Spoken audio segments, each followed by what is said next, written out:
नहीं, हम पहले भी ले रहे थे। हाँ, तो बिल्कुल। पहले पहले कहाँ रुके हुए बिल्कुल, थे। बिल्कुल। कुछ पार्टी अप्रत्यक्ष रूप से जो है ना देश का हुक्मरान बनने जा रहा है ना?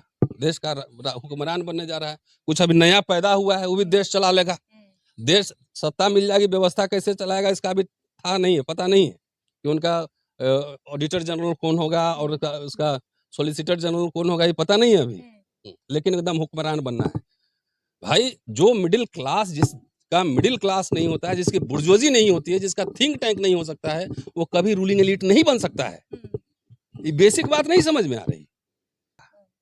जब आप रूलिंग एलीट से, पॉलिटिकल पार्टी से, आप क्लास से जब डायलॉग नहीं करोगे, कम्युनिकेशन नहीं करोगे, उस पर दबाव नहीं बनाओगे, तो आपको अधिकार घर में आकर मुंह में बिरयानी खिलाएगा। बाबा साहब पढ़ा हूं तो बाबा साहब का बिगड़ा चला, वो भी मेमोरेंडम लिखते थे, कम्युनिकेशन करते थे, पॉलिटिकल पार्टी पे दबाव बनाते थे, तभी नहीं ये राइट्स में। ये लोग लड़के कहाँ लाए, लोग लड़के तो सब बर्बाद कर दिया। एक भी नेशनल पॉलिसी इन लोगों ने बनवा दिया हो, एक भी। खाली मैं दलित पे फोकस रख रहा हूं, तो मुझे बताओ और मैं नौकरी रिजाइन कर दूंगा, बोलो। इसलिए दलित जो देखिए, दलित राजनीति और गुमराह हो चुका है। वो अंबेडकर के नाम पे पूरा एंटी अंबेडकर मूवमेंट चला रहा है। किसी को बहस करना हो, आप पूरा लाइव चलेगा, रेफरेंस के साथ आके बैठ जा।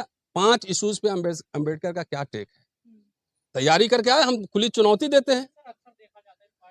कांग्रेस पार्टी का दामन थाम लिया है और जो चेहरे पे मुस्कान है वो बता रही है आपको कि आगे परिचय की जरूरत नहीं है। तो सीधे मुद्दे पर आते हैं, सवाल पर आते हैं कि सर ये जो मुस्कान है आपके चेहरे पे कांग्रेस ज्वाइन करने के बाद, पहले तो ये विचार कब आया? आपने बिना विचार किए, बिना एक लंबा मंथन किए तो ये फैसला लिया नहीं होगा। तो क्या वो फैसला था, क्या वो कारण रहे कि आपको लगा कि अब समय है कांग्रेस का दामन थामने का? नहीं, मैं अपॉलिटिकल तो नहीं हूँ, न्यूट्रल भी नहीं हूँ, पॉलिटिकल आदमी हूँ। मेरी एक पॉलिटिकल समझ है हमेशा। तो 10 सालों से लगातार हम लोग लड़ ही रहे हैं, कोई नई बात है नहीं। तो नौकरी चोरी, वजीफा चोरी, सब चोरी ही चल रहा है ना। और साथ पिछले 10 वर्षों में वही पब्लिक इंस्टीट्यूशन सब बेचे गए हैं जो कि पिछले 60 सालों में बने थे। तो हम लोग लड़ ही रहे थे, रोस्टर की लड़ाई भी लड़े, तमाम कैसे दलित को, बैकवर्ड्स को, माइनॉरिटीज को इंस्टीट्यूशन से कैसे बाहर करना, यही काम चल रहा है खाली। वैसे पंडित जी भी खुश नहीं है, पता है ना आपको? पता है कि नहीं? जरा आप सुना दीजिए क्या हुआ था, सुना दीजिए तब बताता हूँ। नहीं, वो तो आपका किस्सा है जो आप लगातार बताते क्या रहते बताइए? हैं और उसका साक्षात प्रमाण हमने भी देखा हाँ, है कि वो किस बोल तरीके दीजिए। से जो अलग-अलग सुलभ शौचालय हैं वहाँ पे जो पर्ची काटने वाले लोग बैठे हैं, अगर आप भी कभी जाते हैं तो उनसे उनका जो है सरनेम पूछ लीजिएगा, आपको भी समझ में आ जाएगा। जो सर बातें कहते हैं वो कितनी सच है, आप खुद ही उसका परीक्षण तो कर बगैर, लीजिएगा। मैं हिस्ट्री पढ़ाता हूँ ना, बगैर फैक्ट के बात नहीं करता, मैं हवा में कथा नहीं कहता हूँ। तो मेरा एक रिसर्च है ना पूरा। तो हिंदू राष्ट्र का बड़ा चस्का चढ़ा था ना, तो सब राजपुरोहित नहीं बनते, तो नहीं बनते तो और क्या करेंगे? तो सुलभ इंटरनेशनल में भी काम करना पड़ेगा। और पब्लिक सेक्टर यूनिट था, तो उसका लाभ सिर्फ ये नहीं था कि दलित को मिल रहा था, खाली दलित ही सब कुछ बन रहे थे या बैकवर्ड बन रहे थे। सबसे ज्यादा लाभ उसका ब्राह्मण, सवर्ण, सब समुदाय को मिल रहा था। सारे पढ़ रहे थे, लिख रहे थे, कम पैसों में, हॉस्टल चल रहे थे, IIT, मेडिकल कॉलेजेस, तमाम जगह सब पढ़ ही रहे थे ना, IAS बन रहे थे। अब तो IAS को जो है ना, अब IAS भी लैटरल एंट्री कर दिया है। आप अब सर्वे कर लो कि टॉप पोजीशन पे कौन लोग कितने हैं हिंदू राष्ट्र में, तब पता लग जाएगा। तो ये पब्लिक इंस्टीट्यूशन की मार सब पे पड़ी है, पूरे भारत पर पड़ी है। लेकिन हम सवाल उठाते हैं तो अब तो खैर मेरे वॉल पे आप देखिएगा तब ब्राह्मण लोग को भी समझ में आने लगा है कि जिन, या सवर्ण लोगों को भी समझ में आने लगा है कि जिन संस्थाओं से हम बने थे, जिसका लाभ, पेंशन भी लिए थे, नौकरी भी लिए थे, पढ़े भी थे, पंडित अटल बिहारी वाजपेयी ने उसको ध्वस्त करने की शुरुआत कर दी। और उनके शागिर्द मोदी जी ने उसकी रफ्तार को रॉकेट की रफ्तार से बना दी। ठीक है, तो ये सब चल रहा था, हम लोग उसके खिलाफ है ही, मतलब इंडिविजुअल बेसिस पे तो हम लोग बोल ही रहे थे ना, लड़ ही रहे थे ना। लेकिन ये मामला अब वोट चोरी तक पहुंच गया। जब वोट चोरी तक पहुंच गया और जिन मुद्दों को हम लोग उठा रहे थे, वो मुद्दे सिर्फ और सिर्फ कांग्रेस लार्जली और इंडिया गठबंधन ही उठा रहा है। कास्ट सेंसस का सवाल, सोशल जस्टिस का सवाल, वोट चोरी के खिलाफ आंदोलन, ये उठा रहा है। तो हम कहाँ हमको होना चाहिए? हमको पब्लिक सेक्टर यूनिट बचाने के लिए होना चाहिए, हमको सरकारी शिक्षा बचाने के लिए होना चाहिए, हमको नौकरी पेंशन के लिए होना चाहिए, वोट चोरी की रक्षा करने के लिए होना चाहिए, कि घर में बैठे हुए होना चाहिए? ठीक है, ये आपका फैसला है और बिल्कुल सही, जी, ठीक है।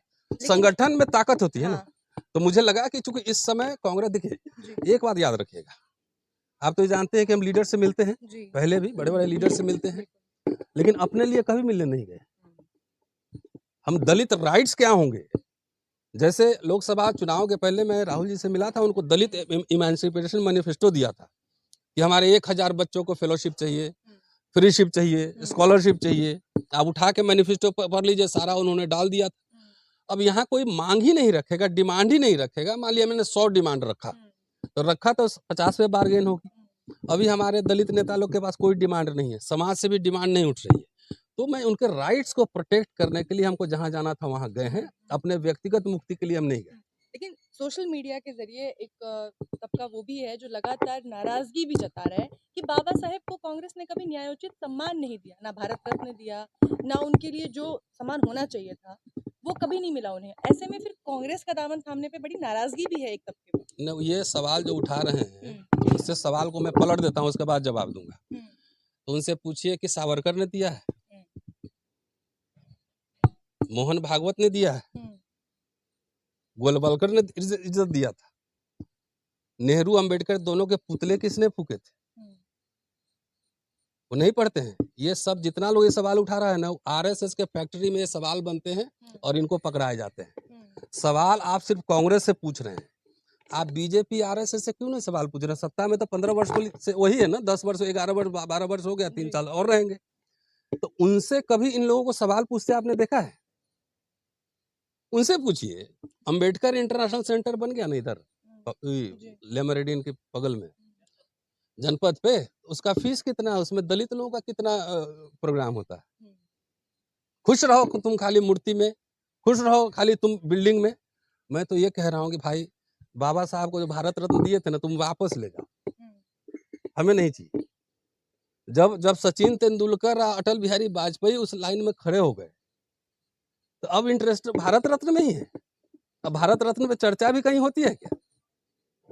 उसका लेवल उस लेवल पे ले गए हो, उसमें चर्चा ही नहीं होती। हुँ, मैं कहता हूँ उससे ज्यादा बड़ा जो है ना काम, कांग्रेस ने पहले ही कर दिया था। और एक सेकंड अमर, एक सेकंड रुको, इंग्लिश वाला वॉल्यूम एक निकाल के लाओ, इंग्लिश वाला अंबेडकर राइटिंग स्पीचेस। तुम बाबा साहब को मूर्ति में ढूंढ रहे हो, नाम में ढूंढ रहे हो। बाबा साहब के 3 गुरु थे, वो थे बुद्ध, कबीर, हुँ, फूले। हाँ, बाबा साहब लिखता पढ़ता तो है नहीं, खाली बाबा साहब ने कहा था, बाबा साहब से ये हो गया। कितनी मूर्तियां तीनों की लगवाई हैं डॉक्टर अंबेडकर ने? बता दे कोई भी जो अपने अम्बेडकरवादी कहता है, कितनी मूर्तियां लगवाई? उनकी दिलचस्पी भक्ति पूजा में थी, वीर पूजा में थी, मूर्तियों में थी, हुँ, कि वो school, college, press, printing press ये खोल रहे थे। चंदा मांग रहे थे ना, गोलमेज सम्मेलन में गए तो नवाबों और राजाओं से लिए ना 1345 पाउंड। हैदराबाद के निजाम से जमीन लिए ना, शिक्षा मंत्री सरदार जोगेंद्र सिंह से 6 लाख रुपए लिए ना कुल लोन। हुँ, हैदराबाद के निजाम से 12 लाख इंटरेस्ट फ्री लोन लिए ना, किस लिए? कि मूर्ति बनाने के लिए लिए थे। क्योंकि ये बाबा देखो, इसलिए लीडरशिप जब तक यूनिवर्सिटी से नहीं आएंगे ना, तब तक ऐसे ही लोगों के पास लीडरशिप रहेगा जो खाली सिंबोलिज्म करके मुझे बना दो। हुँ, वो कहाँ पढ़े थे? उनके चौथे गुरु जो थे, जिनके वाकई उनके क्लास में बैठे थे, वो जॉन डेवी थे, जहां से उन्होंने प्रैग्मेटिज्म सीखा था। कितने लोगों को ये वर्ड नाम पता है जो दलित के नाम पे पॉलिटिक्स करते हैं अंबेडकर के नाम पे? उनसे पूछिए कि अंबेडकर के कितने राइटिंग स्पीच, कितने वॉल्यूम पढ़े हो। जॉन डेवी का नाम सुना भी है, जिन्हें क्लास में बैठ के उन्होंने शिक्षा ली थी। तो बाबा साहब बोले थे कि हम पीएम बनेंगे, बाबा साहब बोले हमको भारत रत्न दो, हुँ, वो तो मंत्री पद ठुकरा दिए। और यहाँ बाबा साहब के नाम लेके लोग मोबिलाइज करते हैं और कहते हैं कि मुझे खाली मंत्री बना दो, हुँ, बाकी समाज जाए भाड़ में। वही हुआ ही है। हुँ, जो भी 40, 50, 60 साल में जो मिला था दलितों को, पढ़ाई लिखाई नौकरी सब कुछ, हुँ, वो सब कहाँ गया? खत्म हो रहा है ना। कोई आंदोलन है, नेता कोई बोल रहा है, ट्विटर पे उपदेश दे रहा है, सड़क पे कोई उतर रहा है। रोस्टर की आंदोलन हुई, भारत बंद हुए 2 अप्रैल 18 को, 5 मार्च 2019 को रोस्टर के सवाल पे, जिसमें हजारों, 10,000 बच्चे प्रोफेसर बनेंगे। कौन नेता जो अंबेडकरवादी जो सड़क पे उतर के लड़ा था? हम ही लोग लड़ रहे थे ना, हुँ, अपने लिए लड़ रहे थे। उसकी कीमत हम लोगों ने चुकाई, केस मुकदमा झेलना है, तमाम तरह के व्यक्तिगत झेलने हैं। कोई समाज ने मुझे चाय पिलाया, उसके लिए बिरयानी खिलाया, कोई खीर खिलाया। तो ये बात नहीं समझ में आ रही है। तो जहाँ पे थे, जो बार-बार ये बात कह रहे हैं, मेरा तो कुछ ना होना है, मेरा तो हूँ यहाँ पढ़ाता हूँ। बेटे-बेटे मेरे विदेश चले जाएँगे पढ़ने।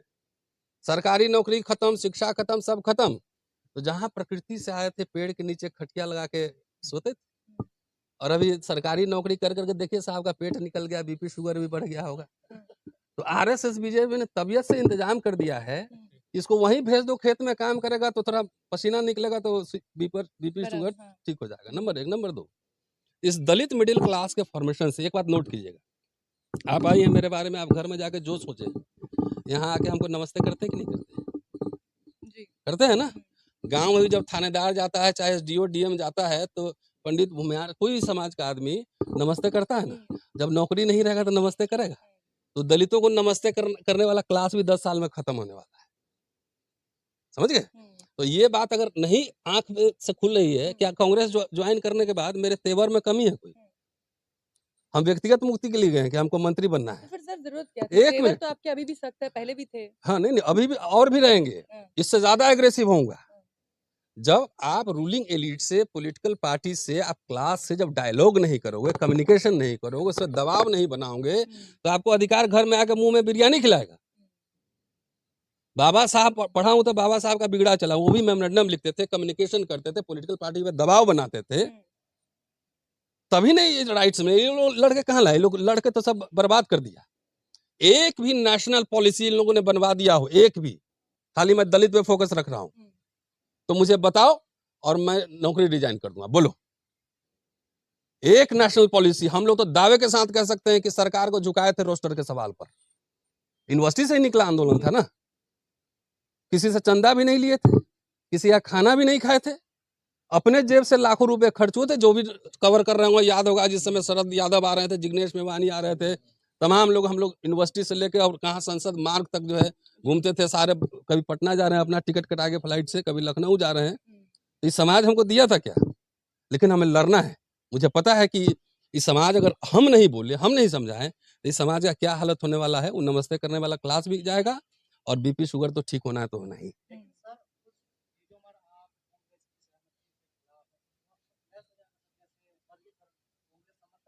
भाई मेरा व्यक्तिगत ओपिनियन तो रह सकता है ना। अब आइए, आप कह रहे हैं ना बहुत लोग नाराज हैं, तो नाराज कौन लोग हैं? अरे अभी मैं तो ज्वाइन किया हूं ना, अभी तो आने तो दो, समय तो आने दो। अभी सारा हम कोई प्रवक्ता नहीं है, हम कोई राष्ट्रीय कोई ऑफिस बेरर नहीं है। I am just simple member, I have just joined the party. नहीं, बड़ा चेहरा तो चेहरे का जब इस्तेमाल होगा उस समय पोजिशनिंग करेंगे। एक पार्टी में वामपंथी भी हो सकते हैं, दक्षिणपंथी भी हो सकते हैं, सेंट्रिस्ट भी हो सकते हैं ना। तो हम अपने ओपिनियन के साथ भी तो रह सकते हैं ना, नहीं रह सकते हैं? भाई मेरा ओपिनियन प्रिवेल करेगा, मेजोरिटी होगा, तो हमारा आइडिया जीतेगा। मतलब लड़ने के लिए जरूरी था कि आपको एक संगठन में, और खास तौर पे इस तरीके के संगठनिक जाना ताकत तो जरूरी है ना। हाँ। अब दलित लोग की पार्टी एक तो हिंदू राष्ट्र की पालकी ढोने में है, सीधा सीधा। मैं नाम ले रहा हूँ, चिराग पासवान, जीतन राम मांझी, अठाव ले नहीं, हम पहले भी ले रहे थे। पहले कहाँ रुके हुए थे? कुछ पार्टी अप्रत्यक्ष रूप से जो है ना देश का हुक्मरान बनने जा रहा है ना, देश का हुक्मरान बनने जा रहा है। कुछ अभी नया पैदा हुआ है, वो भी देश चला लेगा। देश सत्ता मिल जाएगी, व्यवस्था कैसे चलाएगा इसका भी था नहीं है, पता नहीं है कि उनका ऑडिटर जनरल कौन होगा और उसका सॉलिसिटर जनरल कौन होगा, ये पता नहीं है अभी। लेकिन एकदम हुक्मरान बनना है।